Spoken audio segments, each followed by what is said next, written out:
It just made me laugh, so you're gonna have to do it anyway. Sorry about that. Like this again should be the intro. Okay, so welcome back to Play.Hype.Dialogue. This is Mela, Carlos, and Omar. We're coming at you with a brand new episode, and I do not have a snappy intro except to say that it's about to get super in Hero. And for that, I am eternally grateful.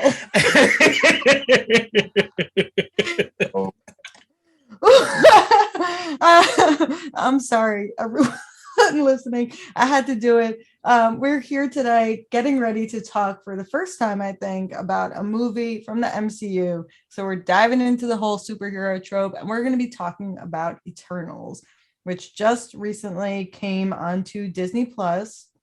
What up? At home streaming. So we were able to watch it a little bit, and we're going to talk. It's such a long movie that hits so many beats. So we have lots to talk about, a lot of socio-historical context. So I'm really excited to hear your opinions on it. I actually saw it a while ago. Did I see it in theaters? I think I did. But Carlos and Omar, you guys both just recently watched it. And I did do a rewatch to get ready for the episode. So first things first, I guess, first impressions. What did you think of the movie? Omar, you want to start? yeah, I liked it. It was a little long, but it wasn't like there wasn't too many boring parts. I remember like I was like, oh, the whole movie's gonna be just them slowly collecting each other. Like, okay, it's two of us, now it's three, now it's four. I was just like, oh. Yeah. I was like, if this final battle isn't like incredible, and then I was like, it's not that it wasn't that great of a final battle. It was just like, oh, I don't know. I don't like the whole like one member's overpowered kind of trope thing. Like I'm like, really, it took all of them to take Icarus down, and even then it didn't work. Like it took his love for Cersei that took him down. Like, come on. I mean, Makari did whoop his ass. Like she whooped did. his ass, man. She did. I'll be honest. That was like my favorite part. You know what is actually super interesting? Not to like shift gears, but how all of them, when he like kind of got shitty, everyone's like, I've been waiting. And I'm like, what does that say about him? The whole time they were all like annoyed. Like all of them, Thena's like, oh, I've been waiting for this day. Like Fastos was like, boy, I have been dying to clip those damn wings. I was like, damn, they never liked him. That's hilarious. I mean, that's how it be in family sometimes. It's like everybody got that uncle, that cousin that is like, this mom. I was cracking up. However, I thought everyone was going to be like devastated. They're all like, bitch, I knew who you were. Like, hilarious. They were like, I've been waiting. Waiting to give you a fucking smackdown. Excuse my language. Carlos, what were your first thoughts? I mean, I just watched it last night for the first time. I watched it with my mom because she hadn't seen it either. And it was really good. I really enjoyed it. There were some parts where I was like, well, that is going to be a talking point in the episode because I'm like, no. So I'm texting our group thread. I'm like, yo, can you believe that just happened? And I was like, did you finish it yet? No, I didn't finish it yet. I'm going to withhold my comment until you finish. I'm like, okay, Mela, I'll wait. Overall, I enjoyed it. I enjoyed the after credit scene for what it hinted at, and then with my prep for the episode, who it is uncredited and what that means for the MCU. I'm very excited, and we'll get more into that. To research that because I didn't get it. Who is he supposed to be? So that is apparently Mahershala Ali. And he is coming into the MCU as Blade. Yeah. I didn't realize that Blade was MCU. Yeah, he's Marvel. Yep. Wait, so now he's coming into the MCU. Now, who's Kit's character when he like found the sword? I was like, is he King the Arthur? Black Knight. A white guy? Yeah, because it's like black is in the armor he wears. Yeah, the mid-credit scenes and the post-credit scenes were pretty interesting. In terms of the film, so I like in the lead up to this film coming out, I was really excited for it because I was just like, this looks so dope. I'm a fan of the MCU. It's like my one superhero genre. Like anything that's from the other universes, I'm not so into, but I got really into the MCU, and the concept looked really exciting and interesting and new direction. Then when it came out, I feel like it was getting some pretty crappy reviews, which it still does have some pretty crappy reviews. I think instead it has some of the lowest critical reviews of the MCU, but not such a low audience score on Rotten Tomatoes for whatever that's worth. I enjoyed it. I went in almost with like kind of lowered expectations, I guess, because people were saying it wasn't great. I enjoyed it. I do think it dragged in the second act. And Omar, what you were saying, where they were going around collecting people, even though you said you were worried it would take even longer, I thought that dragged a little bit. Like, Yeah. I thought the first act and the third act were stronger, and in the middle, it just kind of like feels like it just could have been trimmed a little bit. And I think ultimately, I enjoyed the second watch because I watched it this week in preparation for our episode, and I did. I think I enjoyed it more on the second watch because I was able to enjoy the character moments. Some of the humor was pretty funny. There's multiple characters that I found really likable, which is always a good time. But I think ultimately, like a lot of people have said about it, it was kind of a lot to introduce in one movie. So Yeah. I was kind of left feeling like I wish it was just a series, like on a Disney Plus series of like 6 hour long episodes or something. But I think that it worked as a movie too. And there's, like Carla said, definitely lots to talk about. Yeah, there were so many Eternals. I think that's why it took so long. I mean, That's how the big was their team? thing. Sorry, Omar, go ahead. No, I was just asking, like, how big was their team? It was like, 10. yeah, that's a lot for a superhero movie, I think. And we had to meet all of them. Plus, we also met Dane Whitman, aka Kit Harington. Like, we had to meet his character a little bit. We had to meet Yeah. all the Eternals and then go through all of human history. It was a lot. It was a tall Yeah. order. Yeah, it was a lot of world building they had to do because we Mhm. know the MCU in a lot of ways, but we don't fully know how much of the canon Marvel universe they're going to bring in. So the Eternals have been name dropped, but we haven't really talked about them. The Celestials have been name dropped, but we haven't talked about them. When we introduced the Guardians of the Galaxy, which was kind of like a B team in Marvel, we sort of had a smaller team to introduce because it's like Right. 5 people versus this 10. And then we were able to build on them in other MCU movies. But I think given that they had to introduce 10 people, I feel like we got to know most of them pretty well. I agree. There were some pieces that were a little tough that we'll get to in a little bit, like with Sprite. But I think overall they did pretty good introducing everyone and giving us the world that these characters have inhabited. So while we're talking about characters, and before we get into like the deeper critiques that I know we're all chomping at the bit to get to, let's just talk for a minute about favorite characters. Now, there are so many Eternals introduced. So I was thinking maybe we could say like, who is your favorite character in terms of just like likability or who you related to, and then who had maybe the coolest power. I know technically they all have the same powers, sort of, but some of them are better at particular things. Maybe favorite character and then favorite power. You guys go first. Carlos. So I love Kumail Nanjiani. So his character Kingo was like, it was a little silly, like the finger guns that turned into power blasters, but like I could watch him do anything and enjoy it. Like I've seen so much of his work. So I really enjoyed his character and the life he brought to it. When he left later in the story and wasn't really there for the final showdown, I was a little miffed. I got why he did it. It made sense, but I was just like, but you should be there with the team.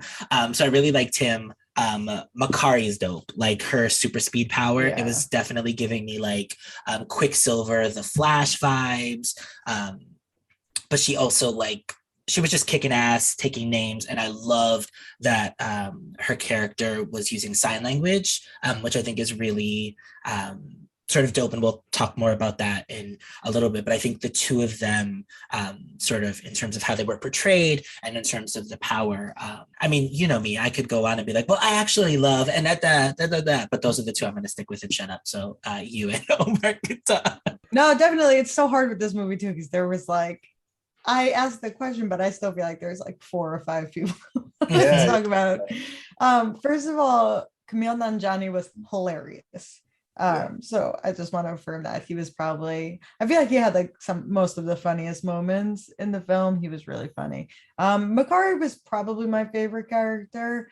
Not only was she super dope, but she also had this like great energy to her, which was really relatable. I love that the actor portraying her, I thought was like incredible. Who else did I like? It's tough. I don't know. I thought Fastos was also both like a heartwarming character, but also really funny.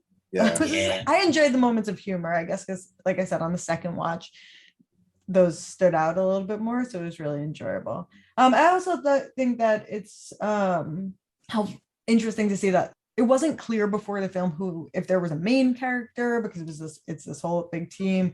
But Cersei really kind of like carries the weight of being kind of like subtly the main character. And she has a lot to do in terms of carrying the story, holding together the ending, and also doing a love triangle without letting it take over the story. And so I thought she was a great kind of go-to relatable main character as well. Who is your favorite power though? Oh, who was my favorite power? Either Fastos or Cersei, I think.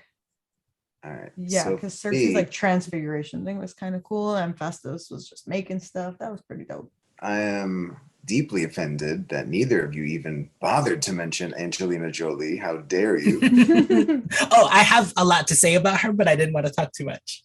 Yeah, no, I think she had my favorite power because I don't know, it's just so cool. Like she'd be like, "This is my weapon. This is my other weapon." I'm just like, oh yeah. So I love her since I was a kid. So that's that. Favorite character. I do love Makari a lot, but I love the humor that Kingo and Fastos brought. I think I have a slight, like I'm kind of pushing a little bit more for Fastos after Kingo left. I was kind of like, come on. So then Fastos really secured out of the two. I consider them to be the two kind of humor guys. So yeah, I'm leaning a little bit more towards Fastos because of that, because Kingo left me. Although I have to say, I forgot his name. Kingo's assistant, Karun. He might have been my favorite character at some point because I just thought he was so. I love the random, like, did you get that? I got it, sir. Oh, he's so good. It's like, how many cameras did you bring? Because he had like 3 cameras. Yeah, he was prepared. I like that about him. Yeah, he was annoyed. I was like, why are you bringing him? And then I was like, yes, I'm glad you brought him. He's happened to this movie. Yeah, I enjoyed the Angelina Jolie character Thena as well, and I thought her characterization was nicely complex with her physical strength kind of juxtaposed against the mental, basically standing for mental health issues that she was having. I also, when I first saw that Angelina Jolie was in the movie, I was like, I don't know, Angelina Jolie, like in the MCU, I wasn't really sure about it, to be honest. I was really pleasantly surprised. I enjoyed her performance and I enjoyed the character more than I was expecting. And I enjoyed having multiple women who are older than 25 in the movie. Yes. Oh, yeah. Sick of this shit. No, that's one of the things that I know we have it on our agenda to discuss, but like, yes, older women can kick ass. Like we have all of these action heroes who are like in their 50s and 60s. Like Clint Eastwood still gets to make movies and gets to be a action movie badass. Why cannot Charlize Theron and Angelina Jolie and Salma Hayek, like why do they not get to continue to be action hero badasses in their older age? So I loved that about Thena. And she was also graceful in her fighting, to sort of be a counter to Makari, who was just like, fuck this guy, and was like, like rapid speed. It was so nice. And then there's more than one woman on the team. So it's not like one has to encapsulate all of the expectations of what proper femininity or appropriate femininity is, because they all got to be women in different ways, just like the men got to be men in different ways. So it was really awesome. And they were all at least in their mid 30s, except Sprite, who obviously is a child. But Ajax, Thena, Makari, and Cersei are all played by women who are like mid 30s or up into older, their 50s, which is super dope. Because we had Scarlett Johansson, who was 24 or 25 when she started the Black Widow arc, and then was like killed off by the time that she was 34, acting alongside, like you said, all the men who were like in their mid 40s, or some of them in their mid 30s. So it's just kind of nice. It's a nice refresh. Yeah, love to see it. So I feel like let's talk about all of the kind of historical events and representations that they wove in with this. I think this is one of the challenging things as well, Carlos. You were saying before, when they introduced Guardians of the Galaxy, we're meeting the team, but it's also like the story of that team coming together, and it was just like the 5 of them, and they were kind of meeting each other as well. It's like they have the team, they have to introduce the audience to the team of 10 Eternals, plus they have to go back and show us like bits and pieces from this like 7,000 year history of their relationships, while also keeping the audience grounded in the present day so that we care at all about what happens to them, which admittedly is like quite a task. What did we think of this? This is like pretty kind of fascinating. Basically, like the thesis statement of this movie is that within the MCU, the Eternals were present at all these like critical junctures in human history, pushing along the technology and kind of being responsible for quote unquote advances in human civilization, from like Mesopotamia, and then they go to Babylon. They make some references to ancient Egypt. What do we think about this? I thought this was like, I have like, I remember when they first went to like Mesopotamia, and then I don't know if it was there, if it was in Babylon, I forget, but the one where like Faustus came up with the engine, and they were like, too soon. He's like, fine, here's a plow. I remember thinking like, I swear, if they go to ancient Egypt and try to like build the pyramids, I will riot. Because I am so sick of the whole like, we can't figure out how they did it, must be aliens, like that whole narrative. Ancient aliens. It's like, I can't believe it. So then I was like, because when they kept visiting all these civilizations, I was like, if they dare take credit, but they didn't. So I was like happy about that, because I remember I was like ready. I was like watching it. I was like, oh, don't even try me. Don't do this to me. So I was glad about that.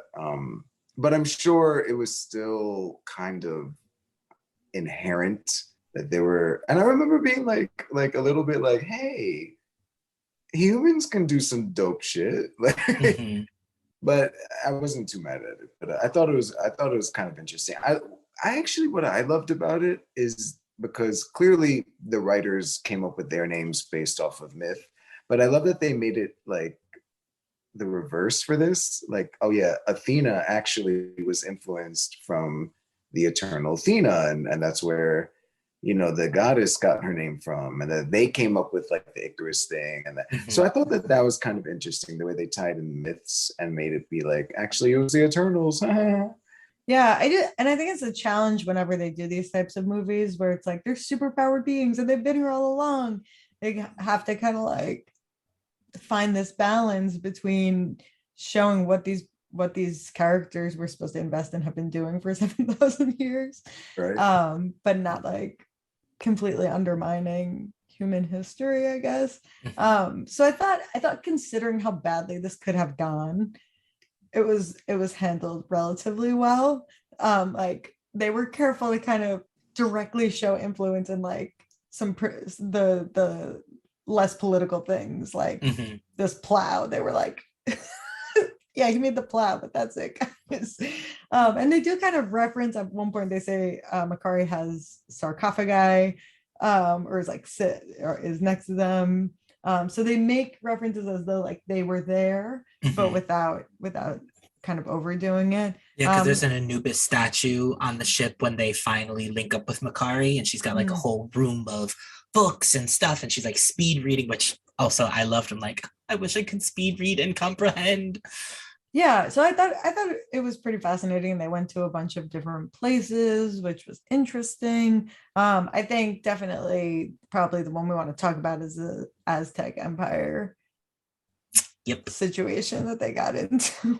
What do we think about this whole scene? So I guess for context, in the beginning, Dane is talking to Cersei and he's like, "Are you a wizard?" And she's like, "No, I'm not a wizard." And she explains being an eternal. And he's like, "Well, why didn't you help with literally anything that has happened from like the dawn of humanity to, or when you guys arrived, to the Thanos snap to now?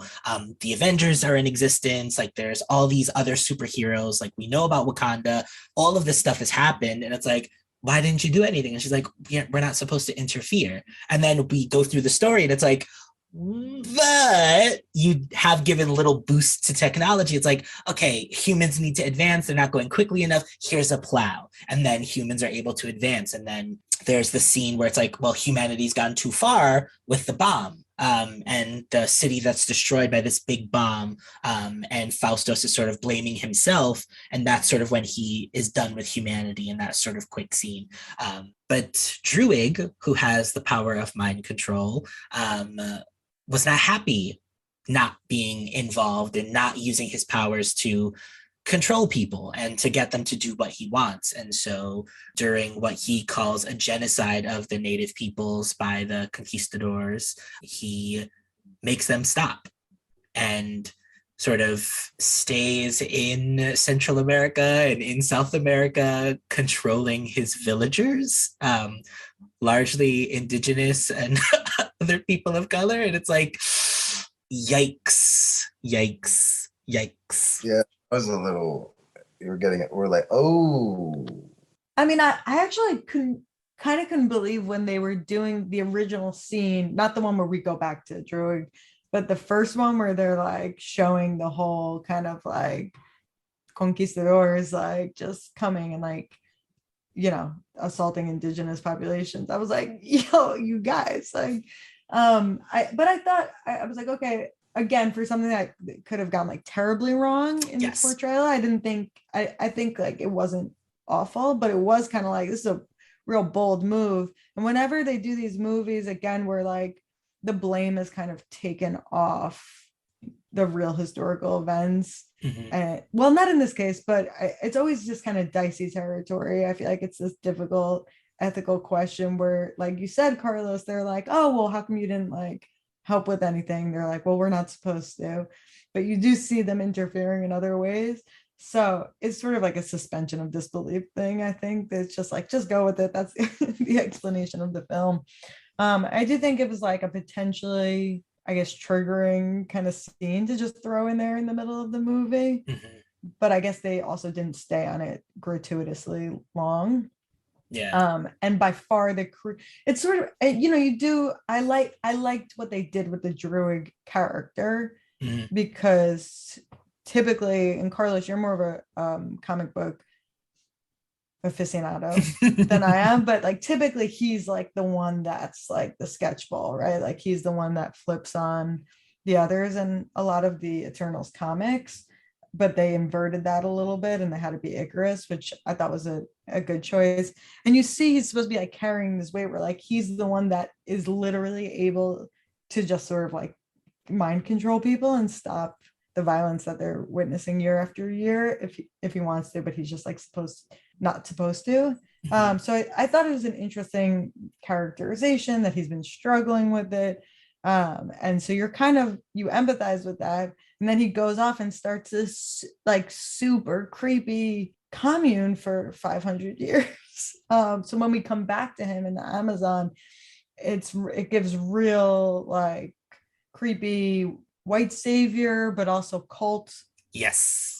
Like cult in the Amazon vibes. And he is still like mind controlling people as they come through. So that was something. Yeah. That was one of those moments where I'm like, okay, I need to text the thread because what the fuck is happening here? I think they were very selective in the events they chose. So I don't want to make this comparison because one of these is a good movie and the other is not. But the Minions movie had a similar thing where it's like oh, the minions are not a creation by Gru, but they have been in existence from the beginning, and they find the biggest villain. And they conveniently do not have World War II and the Holocaust as a part of the story. They basically freeze the minions so that they don't have to entangle with that in a children's movie. And here they were selective about which historical events to engage with. I can't imagine being an outsider having to watch this, having the power to change something, and having to bear the guilt of that for thousands of years. Yeah. Like, would I, had I had Druig's powers, would I have done similar to keep the peace, engage in super culty mind control, which is kind of the MCU conversation with the X-Men, with Professor Xavier. Like, he has the power to control all of these minds and get into people's heads. Where do you draw the ethical line with humans have free will to do things? I don't know if I have a point. Use his power. He never got, like, even like the little arguments, they'd be like, now Druig, you know, you're not supposed to. It's like, well, what the fuck do I have this power for? He couldn't never use it. He could never do anything. Like, all the other people could like use their powers and have fun with it. Like, he just sitting there like, well, I have this power. It's my only power, and I can never use it. Like, every time I use it, someone's like, now. So I'd probably do the same thing and be like, you're forcing me to watch all this. I can't do anything about it. And it's like, I probably would have done the same thing. You know, there's also as we're talking about it, there's an implicit message to the film and to the whole narrative that the humans need war and conflict to advance, which is like pretty shitty. But I guess it is coming from this like Arisham, who ultimately is like basically plays a villainous role, but nonetheless, that's also something we're just supposed to like take to be the case. They're like, you can't interfere because if you don't let them fight each other, they won't advance. And it's kind of like, so that's what we're going with. That's like, they explicitly say it. Takeaway. They're like, medicine and technology don't advance without war, which from certain sociological perspectives, like kind of true in certain, like there are certain historical events that we saw that like this is what pushed it forward. It's like World War II, industry changed forever because of the need to sort of, it's a fucked up thing, but it's like, you don't expect that to be the thesis statement of a Marvel movie, but that is it's a dark take. Yes, it's a dark take. But again, you don't expect to see it in a Marvel movie where it's like, there's like fart jokes and like Mary Poppins references in the MCU. And then you have this where it's like, without war and conflict, humanity would not advance. And that is what we're sticking with. That's the thesis statement. And that is going to lead to our inevitable destruction. Right. And the thing is, they need that. Otherwise, the story doesn't make sense. Because otherwise it's like, wait, why are they not like stopping? You know, they need that explainer in there. I also wanted to throw back to something you said a few minutes ago, Carlos, about Fastos, the scene where he's like in the aftermath of the atom bomb being dropped, and he feels like he like contributed. And there's definitely some tension in that scene around the fact that the movie chose not to engage with U.S. slavery and chattel slavery and the enslavement of African people, and they just sailed past that. And I will say, not that many movies still engage with the fact that the U.S. dropped the A-bomb. So I'll take that critique, because it's like, we just love to ignore that because we're the heroes. We're not the bad guys. Atrocity, So I thought that was a powerful scene. But like you said, Carlos, there's definitely like selective choices. And honestly, I think it's, for the best, because we don't need every single piece of human trauma paraded across the screen for audiences to have to grapple with. That was a very smart choice to not go there. You know what I mean? Because that would have been like trauma porn kind of, and and there's nothing you can say. Right, there's really nothing. Like, what are they gonna do? Go and be like, I guess we shouldn't interfere. Like, No one wants to Whoopsie see that daisy. shit. Yeah. And then that gets into the historical revisionism that we see with something like Ancient Aliens. It's like, oh, does Druid cause a revolt that like we don't need to engage in that line of inquiry, given where a lot of people already don't understand US history and global history at that. So it's like, okay, maybe it was for the best that we just bypass this to modernity. Let's jump forward to the Thanos snap. Speaking of aliens and things that are mythical, I enjoyed the legends that they referenced throughout the film. And for one, they imply or straight out say that like the Arthurian legend is real, is historical canon in the MCU. So that was fun. Because Arthur He's had like, a crush on Athena. Yeah. It's like, oh, Arthur always had a crush on you. So that was fun as well. In addition to the like Tinkerbell, Icarus, Athena, King Midas. I like the little. Did you guys notice at the end that Icarus flew too close to the sun? Yeah. Yes. I was like, in my notes, I have real fuckboy shit. All right. Okay. I just love that he like fulfilled that story, and he was like, "Oh, I guess if no one likes me, I'm just gonna choo." He said they've been saying this shit. I might as well do it. Right. Yeah. And also, how do you? I don't think there was a way for him to come back from. No. Damn, he thought he killed Druig. He did kill Ajax. Like, there is no coming back from that. He damn near killed his whole team and destroyed the planet, which he knew was what he was supposed to do from jump. But like, I don't think you come back from that. So it's like self-ostracization, or in his case, immolation. Yeah, although the reason I said real fuckboy shit is because I feel like they played it like he was like, girl, I'm sorry, man. I did, but I was just trying to be the man you needed me to be. But it didn't work out. So fly into the sun. Like, so there was that. No one could defeat him. It was only he who could defeat himself, sort of thing. I don't know. Interesting. Yeah. I'm still pissed about that whole like it took like all of them together and they still couldn't hold him down. Like I just hate that one overpowered like villain trope that the entire team somehow can't get through, and then like something. Anyway, that's just me. Yeah, although they were like also trying to do other things at the moment. Yeah, but like, you know. Yeah, no, I agree though. I totally agree actually with your he was way overpowered. Yeah. Yeah, like it was flight, the eyes, and what else? Just strong. He was just the strongest. Just white privilege. I don't know. I mean, yeah, because if we compare him to Gilgamesh, like Gilgamesh has the like power gauntlets and is super strong. Athena's a super strong warrior, and it like she's the inspiration for Athena, goddess of war and wisdom in the Greek pantheon. So it's like she's a badass, but like she's also sort of nerfed. She's not in her prime because she has the parallel for mental illness that ends up being sort of what was it called again? I'm trying to remember. I kept hearing like Mad Mary, and I was like, well, that's not right. I think it's like Murray. Mad Mary. Yeah, something like that. But yeah, so that's like she doesn't have her full capacity because she's been sinking into this sort of bad mental health space, which we later find out is because they have been rebooted and reset every time they're sent to a planet. And so it's kind of PTSD from her past incarnations where it's like, no, we're all gonna die. This person's killing us. Like we're screwed.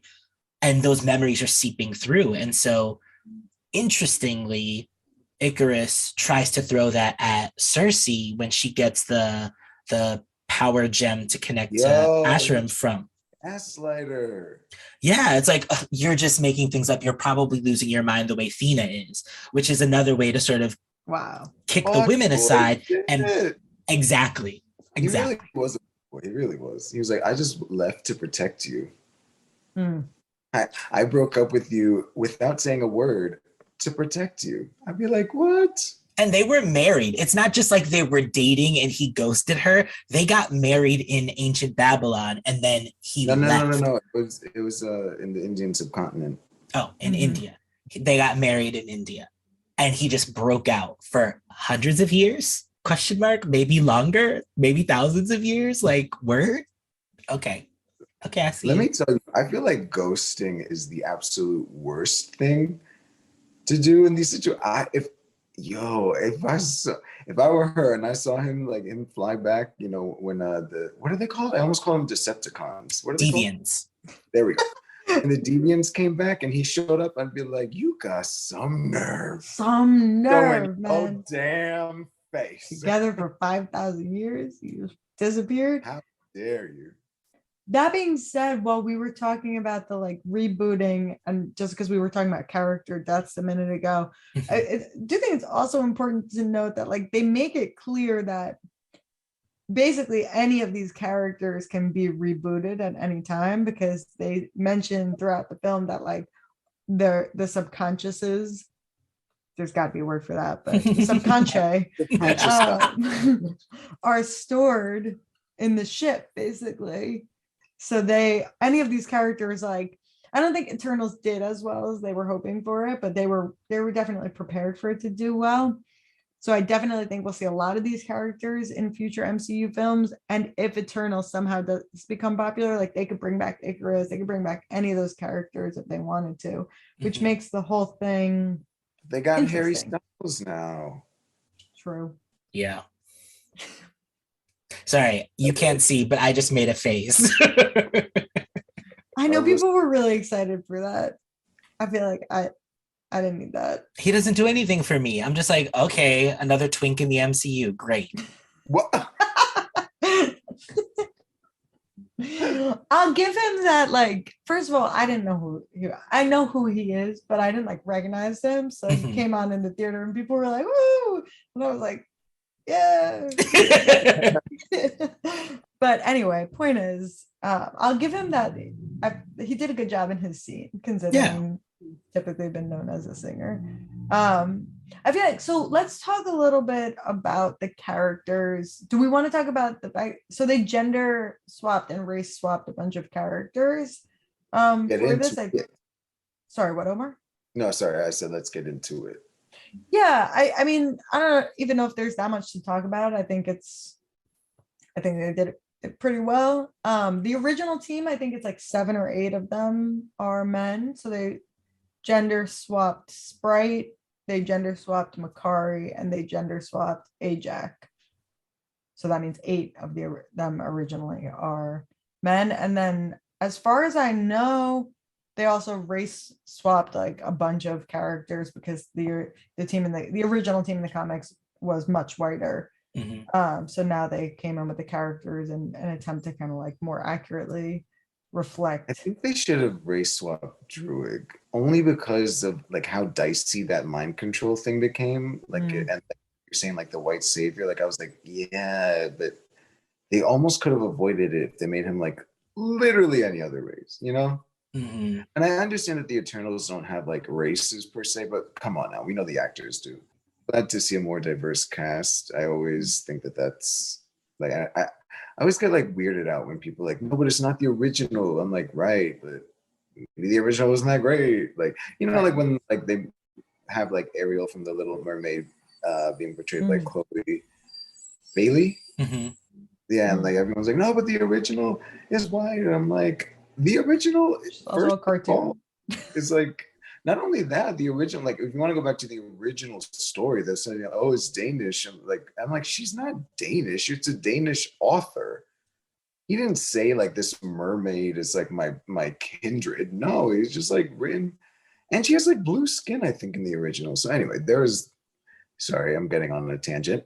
No, I'm glad to see that it was like more diverse, and I love to see that the leader was a woman of color. I think that was awesome, and both, yeah. Even after Ajax like left the mantle, she passed right on by the white dude and gave it to Cersei.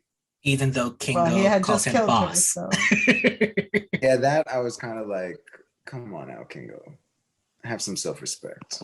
No, but I feel like that's a thing that is definitely a relevant conversation. It's like, who would you expect in a lot of mainstream movies to be the leader, to be the second in command?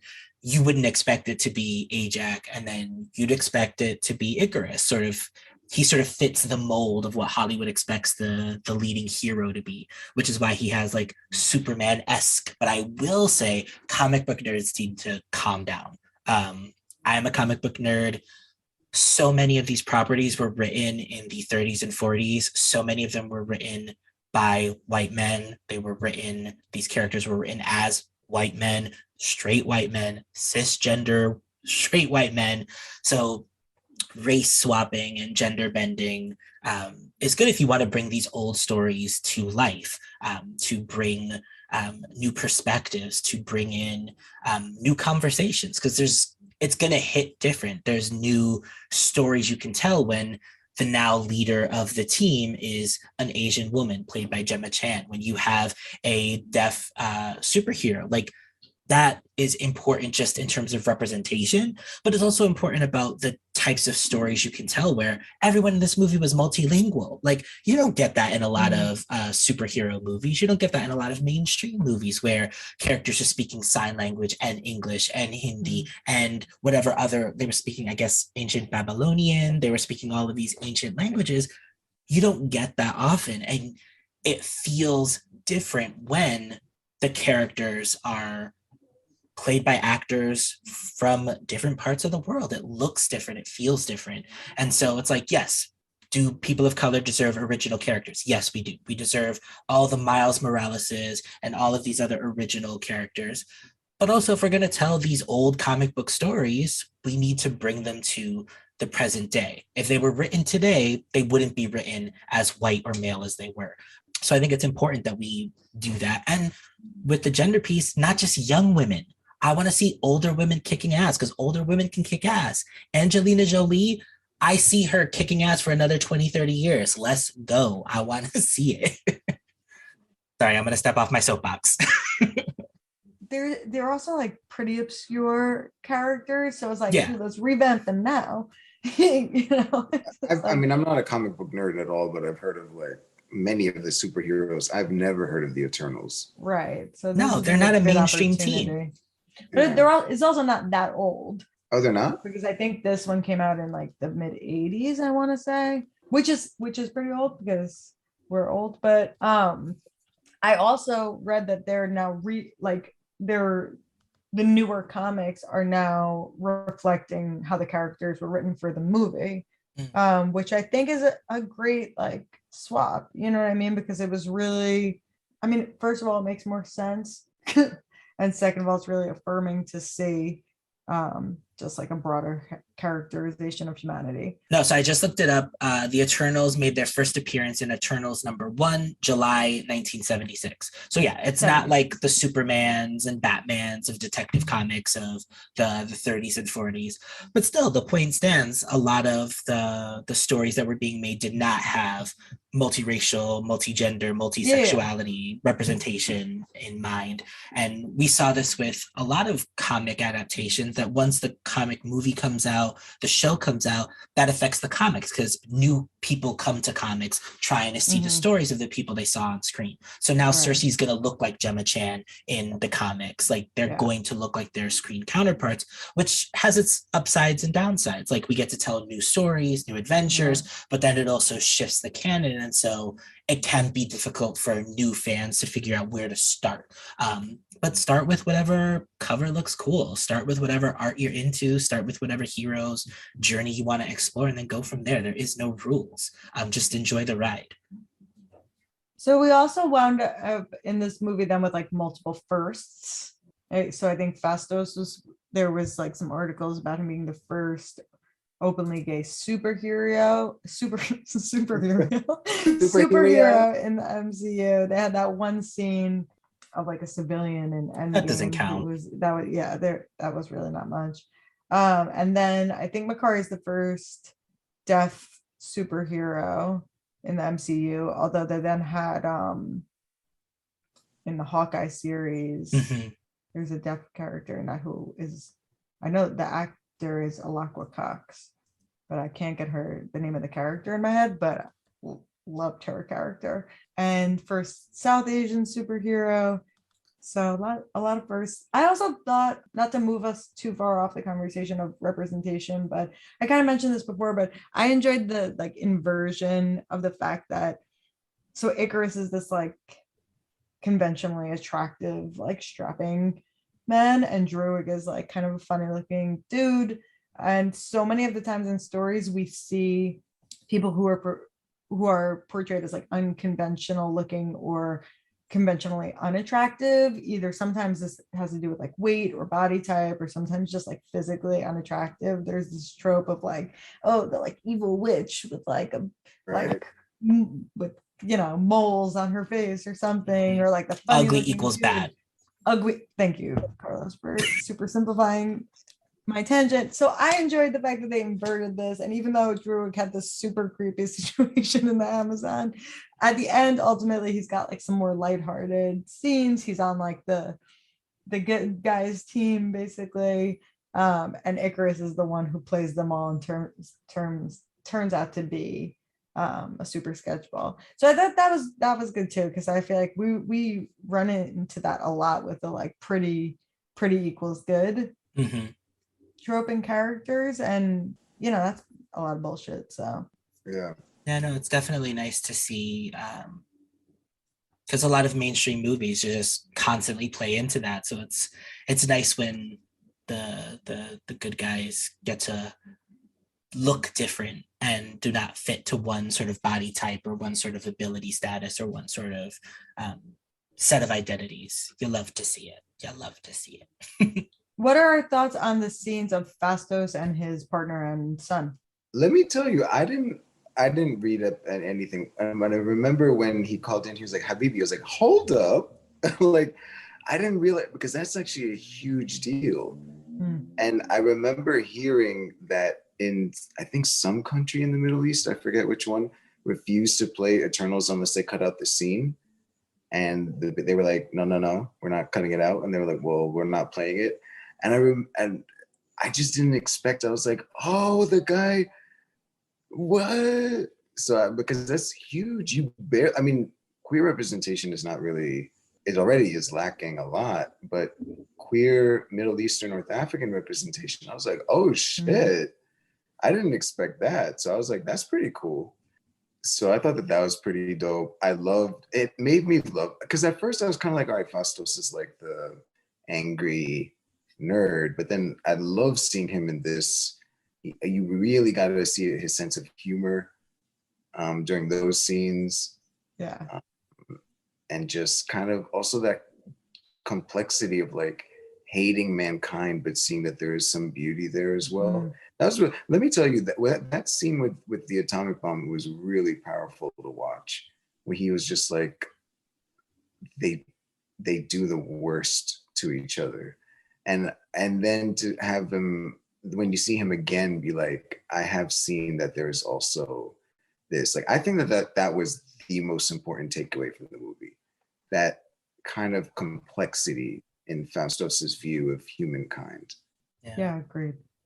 It's really beautiful to see, especially him having a family after all of that, after 7,000 years of watching humanity do increasingly terrible things, worse because of the technology that we're able to use. Like, we went from having bows and arrows to having atomic bombs to having bombs that could level entire cities. And to come back from that and to have a child, to have a relationship with human, to be willing to put one's life on the line to protect this planet that at the time, in the grand scheme of things, you have little connection to, because you could easily just leave because you've been to other planets. You have a home planet. You can go somewhere else. You could even, in theory, take your family with you, but to fight for this planet and its people, and for the chance for there to be a better tomorrow, and for that person to be a queer person, an out queer person, a married queer person with a child. Like, it just checks so many of the boxes because you usually don't get all of those in one character. And it's really nice to see. I'm hoping that we can get more movies like this where it's part of the story and not thrown on for brownie points. Like, oh, we did so good, which was my thing with Joe Russo saying, oh, my husband as a character in the support group. It's like, you don't matter. Like, where in the story does this character matter? If you take Faustos out, the story falls apart. If you take his husband and his child out, his character does not develop in the same way. So they are relevant to the story. We need relevant queer characters. We need relevant characters of color. We need characters that if you take them out or exchange them for a sexy lamp, they affect the story. And that's the thing. It's called the sexy lamp test, where if you replace a woman with a sexy lamp, if the story does not change, she is not a central character. She is not a character. She's set dressing. What are you talking about? But yeah, it's a thing. I got that. And there's the Vito Russo test, which is about, does a queer character have their own journey? Are they openly queer? These are the types of conversations that we have when we are critiquing media. And his character, I think, fits really well and does a really good job existing out and openly, not hiding, and then having a queer partner played by Has Sleiman, like, is beautiful because that man is fine. I love looking at him, which is not the point. That's not part of the story. But if you want to slide into my DM, sir, they are open. Call him. I think the interrogation of character and relationships and humanity is very like Chloe Zhao, the director. That's her whole vibe. And she has some really beautiful artistry that reflected that in the film, which was pretty dope. I think she was the first woman of color director so far. Although I know The Marvels is directed by a Black woman. That's coming out, I think, this year or next year, soonish. I saw her other films, and she's got a footprint for sure. Should we talk for a minute about Sprite? Fuck Sprite. My notes for this episode say, damn Sprite, like I loved Sprite at the beginning, and I got so hurt when I saw what she did. At first I was like, I get it, she loves him, she's silly. But then I was just like, oh my God, you suck. Why would you stop? But then right in the back. Yeah, but I also I kind of felt bad for her too. You know what it made me think of? Do you remember Interview with the Vampire? Mm-hmm. I mean, vaguely. Wait, what's her name? Kirsten Dunst. I don't remember her character's name. Anyway, she's transformed into a vampire as a child, so she never grows up, and she's always pissed as hell about it. I'm so I get it, and it was actually interesting because we, especially us sad millennials, we talk about oh man, I miss childhood. That was the best years. Oh, okay, just me. I don't know about that. No, but you talk about nostalgia. It was interesting to have the Sprite character be you get to grow up, you get to experience more, you get to have families, and you forget that all these things are not available to you when you're a child, really. Yeah, I totally I felt really bad for her because that's wild. You know what I mean? She's around 7,000 years and the whole time caught in this situation where she can't have romantic relationships with people. And you get the impression that even her physiology is that of a prepubescent or early adolescent person. So it's a whole thing. So I definitely felt bad. Here's what I didn't love. I mean, first of all, obviously, she was wild for that when she was I'm coming with you, Icarus. And then she stabbed Cersei in the back. Damn, Sprite. But I did feel bad for her. I wish they had not put in the romantic interest for Icarus, because here's what frustrates me. It's it becomes, she did it because she was in love with him. She did it for the boy. And it's totally unnecessary because she already has a significant driving force Yeah. in the fact that like, yo, I'm stuck in this body where I'm not able to fully live among them, even though she's, not actually a child. And that's plenty of motivation. And then they like throw in this thing where like, oh, and she's in love with Icarus, and it becomes that. And that's one thing that I'm like, why was that there? Like, why bother? Because then it leans into the trope of like, she's gonna stab her best friend in the back who's like been by her side because she wants her men. Mhm. And I just thought it was unnecessary thing to do when she already had a strong motivation. Mhm. Yeah. So There was an interesting moment with Kingo, actually, that you reminded me of. Oh yeah, I like that. You abandoned me. And he was like, yeah, well, people got freaked out by you not aging, so I was getting sick of moving it. Like, I remember being like, holy shit, Sprite has been so abandoned by so many people, just because like living with her is hard, which is also inconvenient. Which is like kind of also like Cersei's the one who stuck by her, and then for her to stab her, that was like, damn. And then she was devastated at the end when they first killed the Celestial who was emerging. She was really upset. She's like, he's dead. And it's like, you could see that she was playing at that, like, so now I'm stuck in this situation forever. Mhm. Until then Cersei like changes her to a human. Yeah, I thought that was the best thing to do.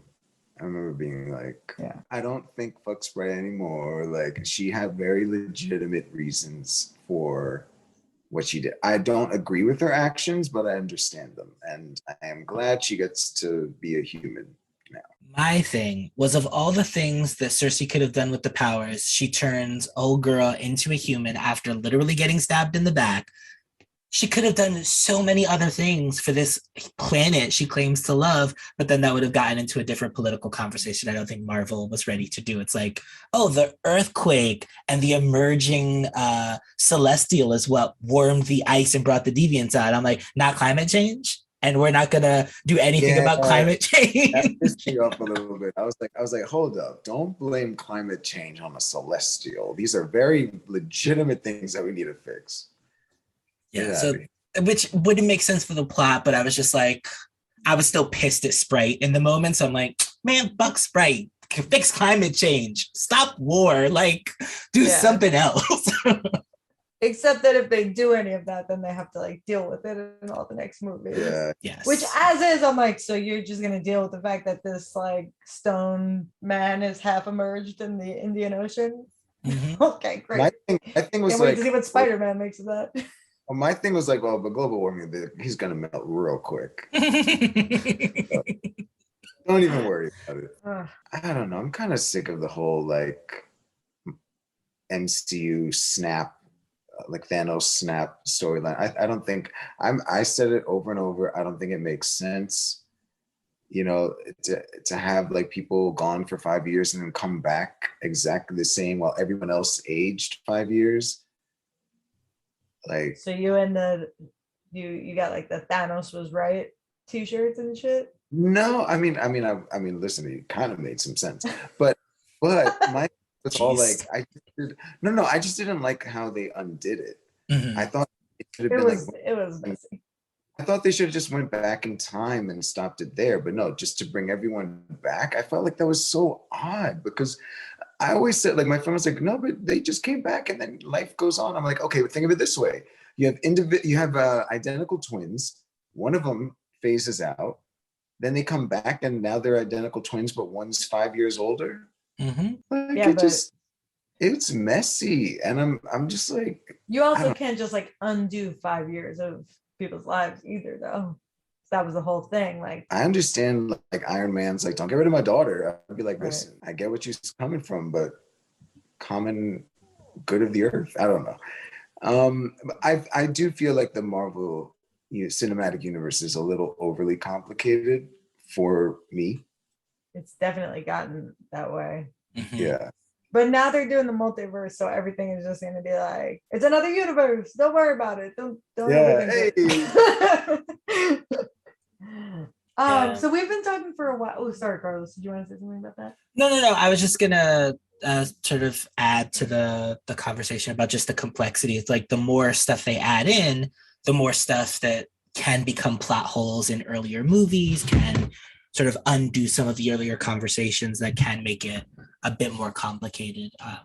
But it'll be interesting to see how the shows on Disney Plus sort of handle building the universe and how the new multiverse storylines question mark Marvel Phase 4, how that sort of shifts some dynamics around. I'm into it. And maybe we'll come back and do another episode, maybe when Doctor Strange 2 comes out. The last thing I wanted to say, and then I'll ask you guys if you have final thoughts. I enjoyed the end credits, not just not the end credits, not the mid credits and end credits scene. I mean, those were fun, but the end credits themselves, when they started pulling up kind of like images from artifacts all over the world and kind of zooming it, like they showed Stonehenge, and then they were zooming in on different like artistic depictions of creatures that looked like they could be the deviants, and then images that look like they could be one or multiple of the Eternals. I thought that was a lot of fun. That was cool to me. Like I was just like, it was a cool way to tie it together. It almost makes you feel like this is what it is. Like this is humanity documenting like the existence of these beings throughout the millennia.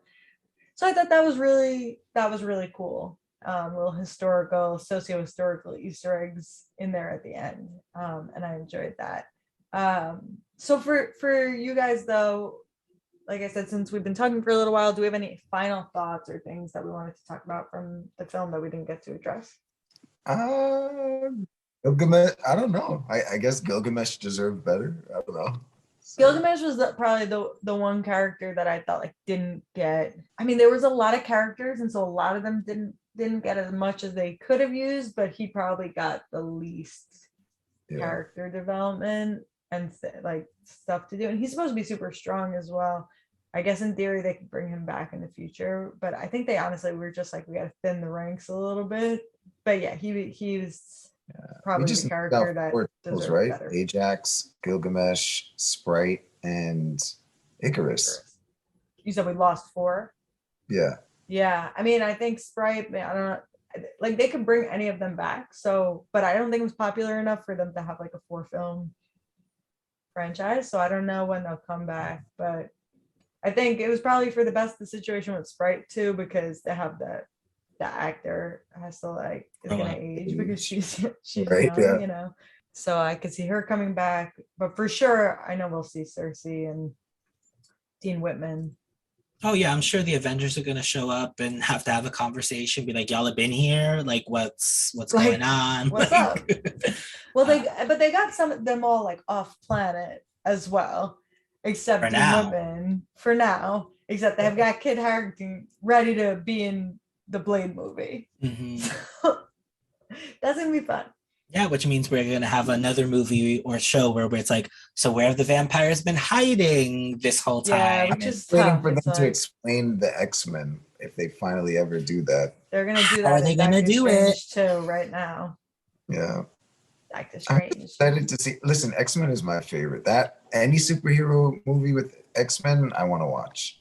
Yeah, no, the X-Men they've been the A team for so many years. They're bringing back the 90s style cartoon, picking up where it left off. Like, so my final thoughts, love the movie. We'll watch it again. I want to see Chloe Zhao do a lot more work. I want to see more from all of these actors. I want to see more older women, more deaf superheroes. Like, I just want more of everything, and I think that this is a great jumping off point. I'm excited for where Mahershala Ali's Blade movie is going to come out and sort of how he's going to fit into the MCU, but I'm also hoping that this opens up room for other types of superhero stories and then other types of stories in general. Like, that's been my running kick for the last couple of episodes of the show. Just I want more, and now I'm working on making some of that more. So stay tuned. I enjoyed this movie a lot. I don't think it deserved quite the I feel like it got a pretty tough critique. I'm not sure it deserved it, although I do think it definitely needed a trim. Mm-hmm. but I think the project that they set out to do with all these characters and all this history was a tall order. I know we've kind of said this throughout the episode, but I really enjoyed the cast. Yes. Just not just in terms of their identities, but like specifically, I felt like everybody pulled their weight. Everybody was funny when they were supposed to be funny. Everybody had like heart when they were supposed to. I just like I enjoyed the cast quite a bit, and it's tough because it was so many characters again. But I felt connected, especially on the second watch. I felt connected to a lot of the characters, which I do feel like is a testament to the character work that Chloe Zhao did, which she was sort of critiqued for doing, like lingering too much on that. So it's a tough balance, but I enjoyed it. I'm ready to see what comes next as well. I'm ready for some Meteor solo stories for the women characters and the characters of color. I don't think we've had a good woman-fronted MCU movie yet. Sorry, like Captain Marvel, I thought was successful but mess. I didn't love it, and I don't think it stands up all that well. I know some people did love it though, and Black Widow it just should have been made in 2010, so it was a mess. So I'm excited to see what comes next, and yeah, Omar, final thoughts? I liked it. I will probably only rewatch the fight scenes on YouTube or something like that. Okay, it was long. It was good. It was. Don't get me wrong. I liked it, but I couldn't watch it again. You know. But yeah, I'll look forward to seeing what comes next. You know me. I like me and the MCU are like. I'll only like watch a couple of their movies. I haven't seen too much of it actually. But this was good. So I give it a thumbs up. So hype stars, Carlos, to you. I think I'm gonna give it 3.5 hype stars. I feel like some of the story choices left me lacking. Some of the character choices, things that the characters did, things that we positioned the characters with, were a little dicey. I think it does a lot of good setup for things to come. I love, like I said, the characters, the representation, the possibility, the queer storyline. I thought it hit really well. The conversation about war and technology and advancement, and I think it opened up a lot of room for discussion in the broader MCU. If enough people see the movie and give it a chance, given that it does do things a little differently than some of the other Marvel films thus far. But yeah, I think 3.5 is a good number of hype stars for me. Definitely watch it, but it definitely has some moments where I'm like, yeah. Omar? I was gonna say the same actually. I was debating between 3 and 4. Honestly, all the same reasons as Carlos, really. He summed it up, so I'm not gonna repeat it. The representation makes me kind of want to give it a 4. Yeah. But I don't know. So I guess because yeah, there was some like iffy stuff. I'll say 3.5. I gotta be honest. Like I wouldn't rewatch it. So yeah, I was also gonna say 3.5. So I guess we're in agreement. Again, I enjoyed it on the second watch, and I was not really looking forward to watching it the second time in preparation for our episode. I was like, oh.